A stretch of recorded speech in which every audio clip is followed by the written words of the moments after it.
I'm pregnant with Paul's child. The baby will be here soon. You need to leave him. My sister's sudden intrusion left me more exasperated than shocked. I couldn't believe she was not only having an affair with my husband but also boasting about her pregnancy.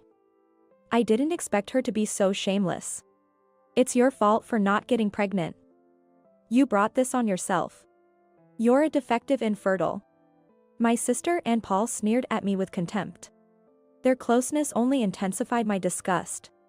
There's a huge difference between you sisters. I was too stunned to speak. Paul's gaze was shockingly cold. I'm going to remarry Susan, so let's get a divorce. If that's what you want, fine. I'll let you go. But is it really Paul's baby? After all, As my sister and Paul left the house, I was left alone. But being alone allowed me to think deeply. Actually, about that.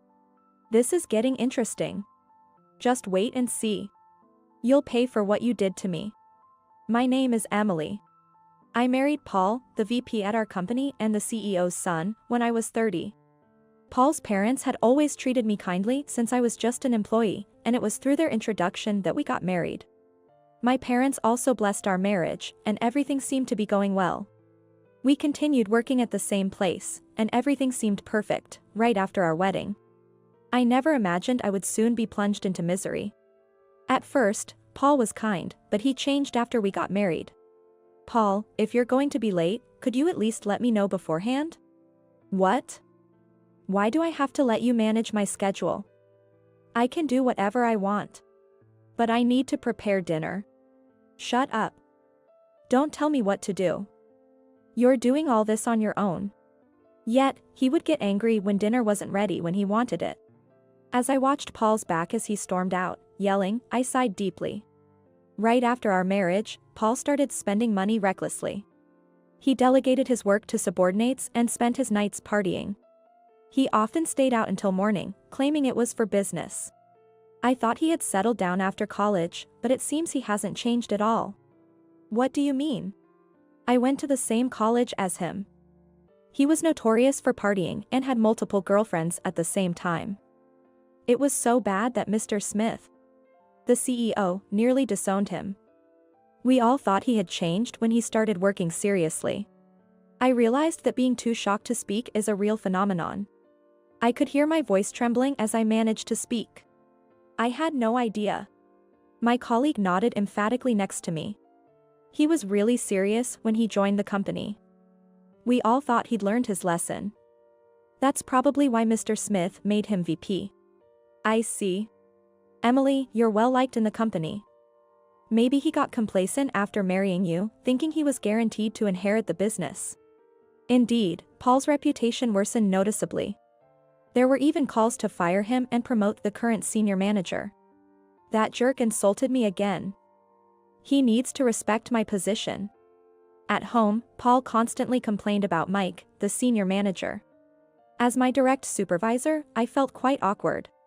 Why is my wife working under that guy? I'm in accounting.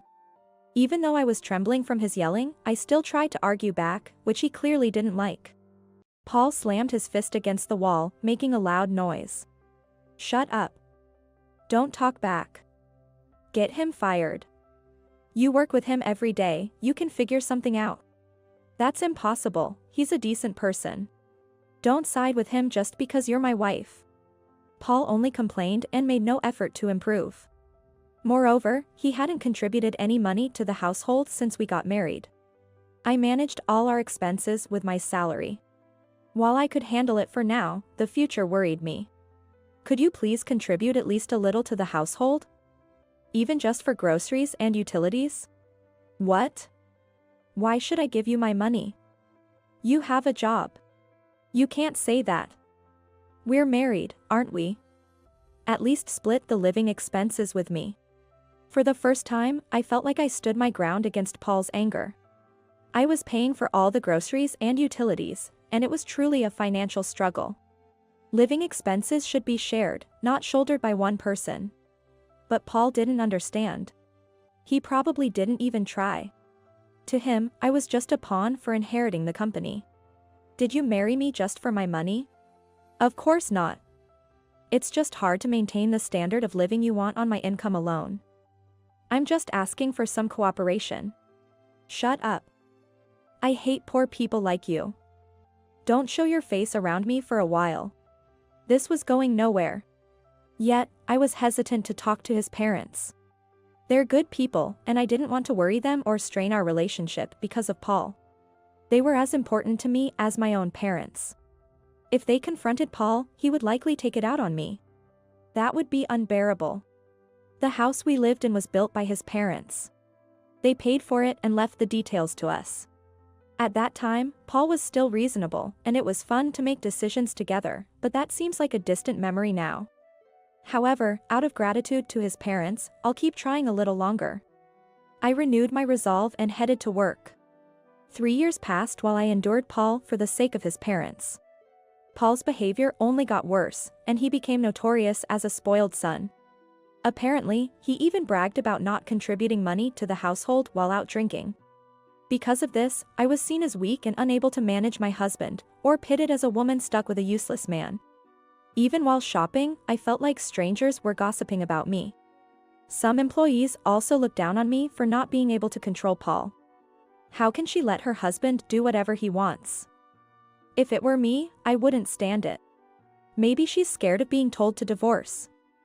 Even if she keeps quiet, she might become the CEO's wife one day. If that spoiled son becomes CEO, then the CEO's wife would basically run the company. That's like a takeover. She seems quiet, but she's scary. Complaining to Paul only led to more yelling, and if he became CEO, the employees would surely suffer. So they directed their dissatisfaction and anxiety at me. Emily, you look pale. Are you all right? Oh, Mr. Smith, yes, I'm fine. If you have any problems, feel free to talk to me. Yes, thank you. Even though my in-laws subtly looked out for me, I still couldn't bring myself to discuss Paul with them.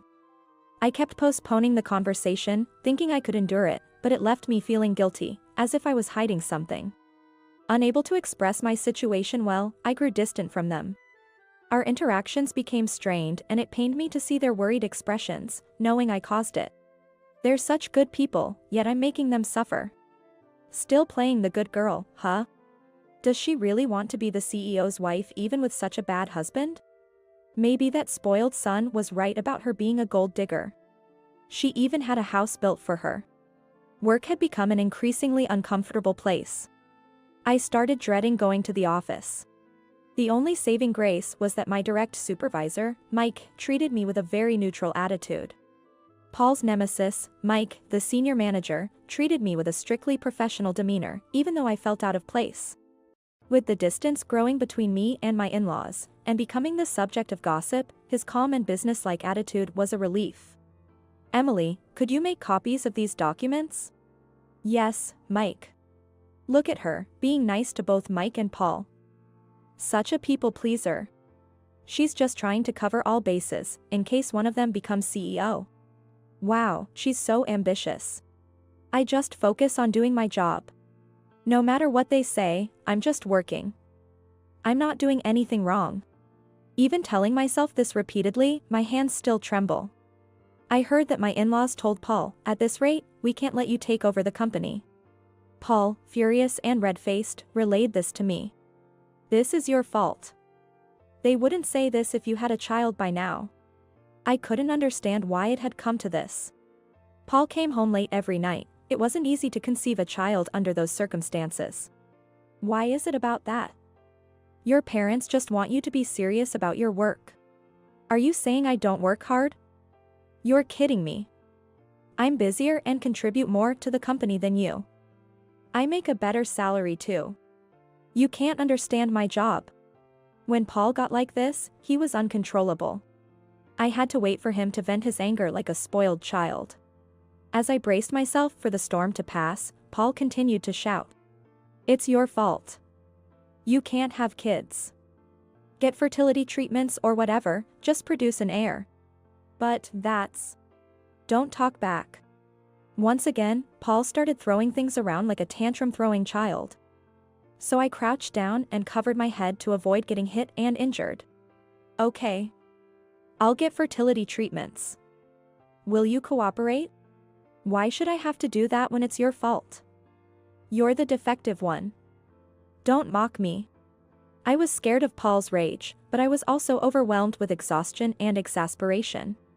Why did I have to endure this? My in-laws meant well, but their efforts seemed to backfire. But no one could have predicted Paul's reaction. Doing as he said would temporarily calm him. I resigned myself and became compliant to Paul's demands. A year into starting fertility treatments as Paul demanded. Tests showed my body was fine and capable of conceiving. Doctors suggested Paul might be the issue, but he refused to get tested. Paul's moodiness and outbursts made it difficult for me and the doctors to press the issue. Paul, suspecting infertility, told me to see another doctor, but every hospital I went to gave the same results, only making him more irritable. Could you please come to the hospital with me, just once? There might be things we can't see when I'm alone. I had endured Paul's moods for a long time, but one day I decided to take a different approach and asked him politely. What? I'm busy. I don't have time to deal with your mess. But without your help, we can't do IVF. My eggs are fine, so we need to move to the next step. I know it's a bother, but could you help just once? Framing it as a step in my treatment rather than focusing on his potential issues seemed to work. He frowned slightly but watched me closely, glaring as if trying to gauge my intentions. You're paying for this treatment, right? Of course. It's my problem, so I'll take full responsibility. Fine. I'll go then. His arrogant attitude was infuriating, but I finally managed to get him to the hospital. Always talking about money, it's obvious who the real gold digger was. However, seeing my eagerness to have his child seemed to please him. He loved being the center of attention. No matter how old he gets, Paul remains childish and immature. Even at the hospital, he begrudgingly followed the instructions and then left abruptly, ignoring both me and the doctor's attempts to stop him. In the end, I was left alone to hear the doctor's explanation, feeling completely lost. So when the next event unfolded, I wasn't shocked. Long time no see, Emily. Susan. What are you doing here? One day, my sister Susan showed up at my house unexpectedly. Her large belly and proud smile gave me a bad feeling. She had always been a free spirit, living off our parents without working. However, since I got married to Paul, she stopped coming around to our parents' house. At first, my parents were worried, but knowing Susan's tendency to party, they assumed she was just staying with another boyfriend and eventually gave up worrying. But to find her pregnant all of a sudden was unexpected. Her due date seemed imminent. I'm pregnant with Paul's child. The baby will be here soon. You need to leave him.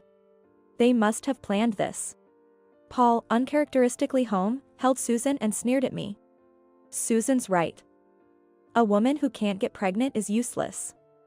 I've stayed with you out of respect for my parents, but I've had enough. You've spent all this money on treatments and still aren't pregnant? Paul's fed up. My sister's triumphant smile and Paul's condescending look disgusted me. Their closeness and pettiness were beyond infuriating. She's right. We were tired of waiting for you to get pregnant. You're a defective infertile. The venom in their words was astounding. They seemed intent on hurting me. We don't need a defective woman like you anymore. We're getting remarried, so let's get divorced. I was at a loss for words. I knew he was unfaithful, but to have an affair with my sister was unthinkable. Susan had always been overly friendly with Paul, but this was beyond my imagination. All right. I'll make the arrangements.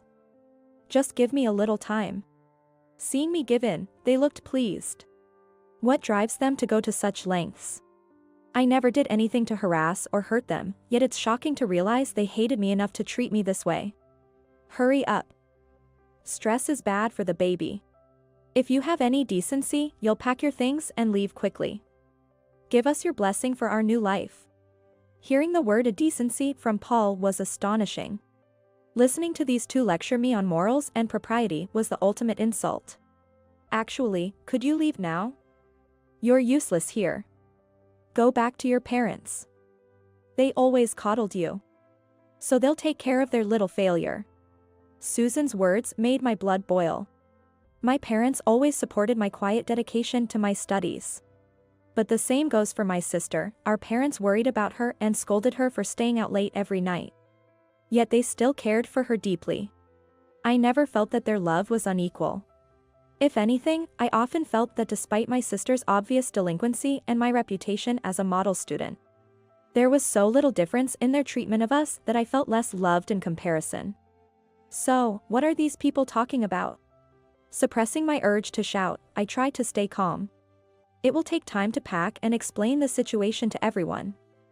Please wait a little longer. Feigning dejection, I noticed the delight on their faces. Susan, in particular, couldn't hide the smile creeping onto her face despite her attempts to look annoyed. Her expression twisted as if she was thoroughly enjoying tormenting me. I don't want to see your miserable face anymore.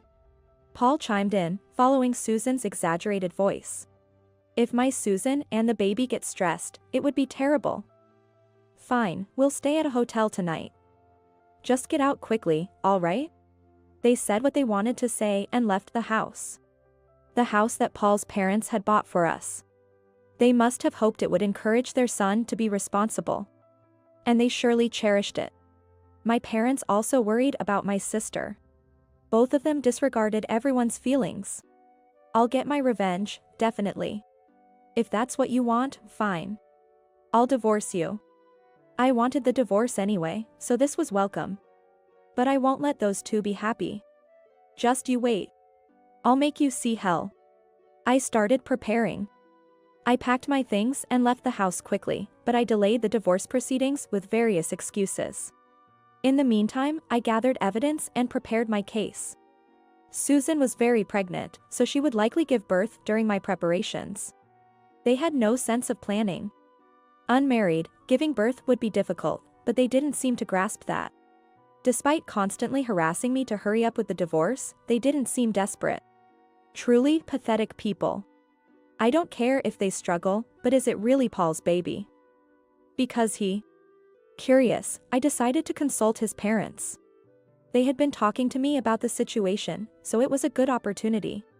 Preparations were complete. All that was left was to make them see hell. A month passed quickly, and I received news that Susan had given birth. What are you doing here? Still clinging on when you haven't even divorced Paul yet? When I entered the hospital room, Susan scowled. But she couldn't hide her smirk, clearly enjoying the chance to mock me. Paul, too, gave me a hostile look, supporting Susan. I don't know what you told my parents, but stay out of our lives. I got scolded because of you. Maybe it's because of his actions. There's no point in saying it, so I kept quiet. Oh, my sister might be a stalker, Paul. It's a problem. I have Susan now. These two are really delusional. I suppressed a sigh, trying to keep my emotions in check. Congratulations on the baby. My words were met with condescending looks from both Susan and Paul. They won't be able to keep up that attitude for long. Excuse me. First of all, congratulations on the birth. Paul's parents entered the room. Following them were my parents. Sorry for barging in with so many people. We have something to discuss, and it's going to be a bit hectic from now on. Susan and Paul, confident in their victory, smirked at me. Dad, Mom. Your grandchild is finally here. Isn't that great? Please, hold the baby. Susan, already trying to ingratiate herself with Paul's parents, spoke in a saccharine tone. Their expressions were stern, and my father spoke up on their behalf. Susan, we have spoiled you too much. To think you would do something so terrible to your own sister. We thought we'd always support you. But this is the last straw. You are no longer welcome in our home. You are disowned. My mother began to cry at my father's words. I told you so many times to be considerate of others, but it was all in vain. What is this? Susan's eyes widened in shock at the sudden declaration of disownment. I can't believe you would say that to me after I just had a baby. I don't want to be associated with poor people like you anyway. Paul sided with my sister. Placing a hand on her shoulder, he glared at my parents. How dare you say that to a woman who just gave birth? Even if you're Susan's parents, I can't forgive that. Turning to Susan, he boasted. I'll protect you, don't worry. Paul. Lost in their delusions, they were oblivious to reality. I couldn't believe my sister, after being taken care of for so long, would call our parents poor. My parents must have been more shocked than I was, but they remained composed, likely prepared for this confrontation. Perhaps there had been more conflicts between my sister and our parents than I knew about. Don't think you're off the hook, Paul. You're disowned too. You won't inherit the company, and you're fired effective immediately. Don't ever show your face again. What? What are you talking about? Paul's face contorted in anger at his father's words. Susan turned pale and started trembling. They had insulted their own parents to secure a place of power, only to see it slip away. I struggled to keep from laughing at their panic. I'm the only heir. We have your grandchild now. The family is secure. What era are you living in? Paul's parents were visibly exasperated. Paul looked desperate, almost ready to beg them. Susan, still confused, kept glancing between Paul and his parents. If you were competent, we might have considered leaving the company to you, but it was a mistake. We'll leave the company to someone trustworthy. This is a joke. You can't do this. Finally, Paul's temper exploded, and his angry shouts echoed through the room. But his father and mother, seemingly used to this, didn't even flinch. I'm already telling people I'll be the CEO. You can't do this. You made that decision on your own. We never agreed to it. Paul's mother, who had been quiet until now, stood firm. You've borrowed money claiming you'd become CEO. Find a job and pay it back yourself. We can't support you anymore. So, impossible.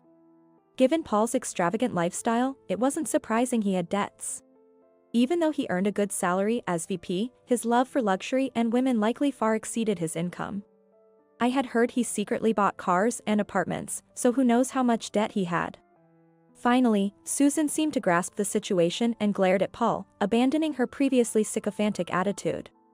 This isn't what we agreed on. What's going on? Why did I even have this baby? But Paul was too preoccupied to care. He was completely absorbed in shouting at his parents. You told me to prove my bloodline if a grandchild was born. I even did the tests for that. What was the point? Susan's face went pale. Clearly, she couldn't afford for tests to be done. What are you talking about? I didn't know about this.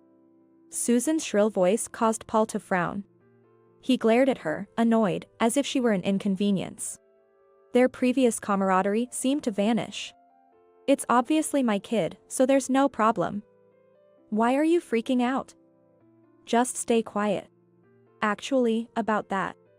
The doctor, whom my father had called, entered the room with a troubled expression. A friend of Paul's parents, he had agreed to help us with our plan for revenge. Susan, your child is not biologically related to Paul. What? The room fell silent. Susan gasped, and Paul broke into a cold sweat. The doctor's words left both of them pale and stunned. Seeing my chance, I pulled out the photos I'd kept hidden in my bag. What's this? What is that? The photos featured my sister. There were dozens of pictures of her with various men. Some showed them entering hotels together, but while the woman was consistently my sister, the men were not always Paul. Though she seemed to have toned down her activities after becoming visibly pregnant. Her ex-boyfriend had hired a detective to investigate her infidelity. I had obtained the results by covering the investigation costs. Your ex-boyfriend, who you dumped after getting pregnant, hired a detective. I have testimonies from him and other men if you need them. Paul looked at Susan with murderous eyes. Though he appeared as a victim, he too had to face consequences. And remember when we went to the hospital for fertility treatment? I have those test results too. What? Test results? You never told me. Preliminary tests are necessary for IVF. It's standard procedure. The doctor had tried to explain this to Paul. But he ignored the doctor's words and left on his own. His selfish actions led him to this situation. It was his own fault. Your sperm motility is very low. The doctor said it's likely male infertility. If you don't believe it, check the test results yourself. No, that's a lie. Paul's reaction was even funnier than I had imagined. Paul's face turned pale as he snatched the test results from my hand with trembling fingers. His eyes widened as he repeatedly scanned the contents, and sweat began to pour from his entire body as he read further. His lips quivered, and he looked ready to collapse. DNA tests also confirmed the child isn't yours. The father is likely one of the men in these photos. I said to Paul, who was in shock after discovering his infertility. Paul shoved the test results back at me and turned to shout at my sister. You deceived me, you harlot. But Susan wasn't about to back down. Shut up. It's your fault for being infertile. That's a lie. It's because you're a slut. Paul, unwilling to accept reality, then turned his glare on me. He was truly busy with his anger. Emily. You must be lying. How can I believe this piece of paper? You're just trying to get back at me. You're the defective one here. Defective? His words were so absurd that both our parents frowned. Whether he didn't notice or didn't care, Paul was oblivious to the reactions around him. The more he talked, the worse he made his own situation. My test results were normal at every hospital. If you don't believe me, go get tested at various hospitals yourself. I don't have time for that. Enough already. Finally, Paul's father raised his voice. Enough. You should be ashamed of yourself. This is disgraceful. Don't embarrass us any further. We owe Emily an apology. Paul faltered at his parents' words. As his yelling ceased, Susan jumped in. Because of you, my future is ruined. What are you going to do about it? Shut up, you slut. That's my line. You tricked me. Get out of here with your kid. What followed was a vicious argument. In the end, their relationship was built on money. Seeing their true feelings and greed laid bare was embarrassing to watch. Without money, you have nothing good about you. Don't act high and mighty. You washed-up party girl. Both sets of parents were left shaking their heads in disbelief. I'm at a loss for words. How did they end up like this? The baby is the real victim here. The child is innocent. I shared their concern. It was worrying to think of a child growing up with such parents, and I doubted they could even raise a child properly. Ignoring our concerns, Susan turned her attention to me. Apparently, she cared more about herself than her child's future. This is all your fault for bringing him into our lives. My life is ruined because of you. Take responsibility. Paul grabbed Susan's shoulder. He looked like he was about to hit her. What did you say? Don't touch me, you infertile jerk. The absurdity was overwhelming. I let out a long sigh, releasing all the frustration I had held back. Your actions are your own responsibility. If anything, you owe me for all the trouble you've caused. What? Don't be ridiculous. You've always looked down on me. I've hated that look in your eyes since we were kids. If anyone looked down on me for being overly serious, it was my sister. Maybe she had her own issues with me and our parents. What a coincidence. I've always hated the way you belittled me and treated me with contempt. What are you saying? You're such an unlikable woman. No wonder you're getting dumped. This kind of double standard was exactly what defined her words. Nothing she said made any sense anymore. Talking is a waste of time. Let me get straight to the point. I've decided to hold you both accountable. I handed copies of the legal documents for the alimony claim, prepared by my lawyer, to both Susan and Paul. I also filed for divorce from Paul. Knowing that trying to resolve this with discussion would be futile, I took the firm approach. Both of you will pay every cent you owe. The amount was small compared to the years of suffering and mistreatment I'd endured, but the two of them exploded in rage. You're suing your own sister for alimony? That's outrageous. You gold digger. You just want money, don't you? I didn't care about the money, I just wanted to make them live in hell. Judging by their reaction, this was the most effective way. Their parents, unable to bear the sight of their pathetic outbursts any longer, spoke up. What you did to Emily was far worse. Be grateful it's only this much. How dare you, after having an affair with your sister's husband? Have some decency. However, reprimands from their own parents had no effect on these selfish individuals. Their eyes blazed with a sense that everyone else was the enemy. Seeing them in a half-mad state, hair disheveled and shrieking, was horrifying, even though I had prepared for it. If we're strangers now, then stop acting like parents. Exactly. You have no say in our lives anymore. Had they shown any remorse, they might have been forgiven, and the disownment reconsidered. But they were too foolish to realize this. They prioritized their desires and petty pride, leading to their downfall, without even realizing it. Why is this happening? Paul's eyes met mine. I had a bad feeling.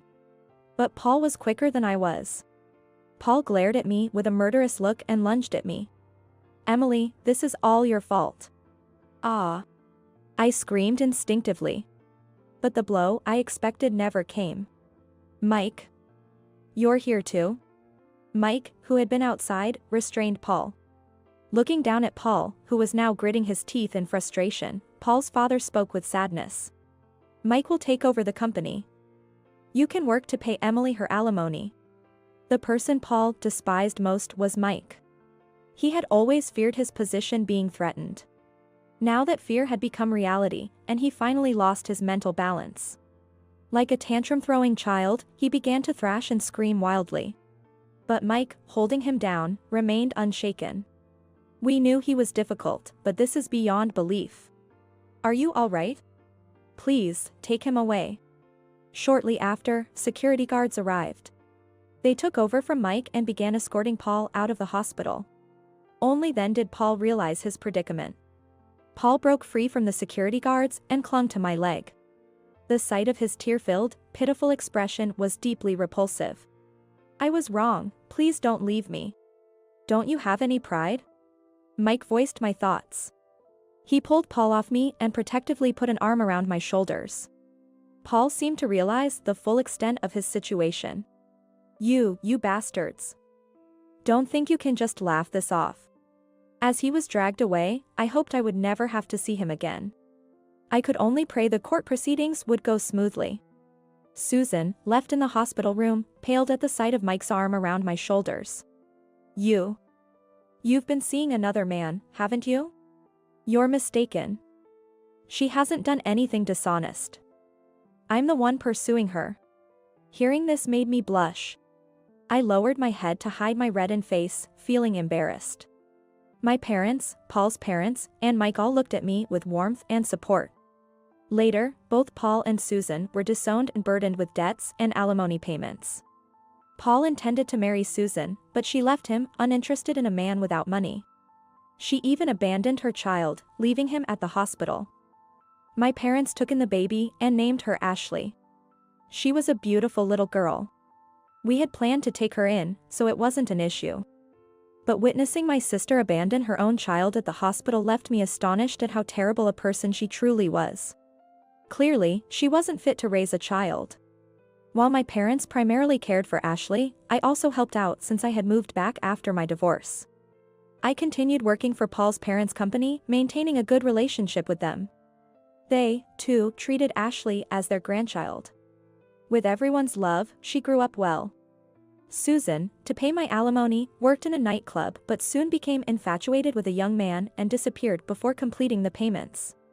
Paul struggled with debt and alimony, and the women who were after his supposed future wealth abandoned him. His financial situation seemed hopeless, and his creditors were losing patience. Rumors circulated that he might disappear like Susan. Years later, I married Mike. We had 2 children and lived a happy life. Okay, we're going to Grandma's house today. Yay! I'm going to play games with Ashley.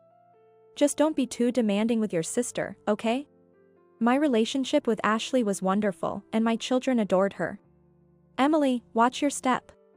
Thank you, honey. Mike remained as kind and caring as ever, even after years of marriage. He cherished me, saying he loved my inner strength. I knew that with him, I could overcome anything and always be happy. I felt it was a reward from the universe for enduring that nightmare.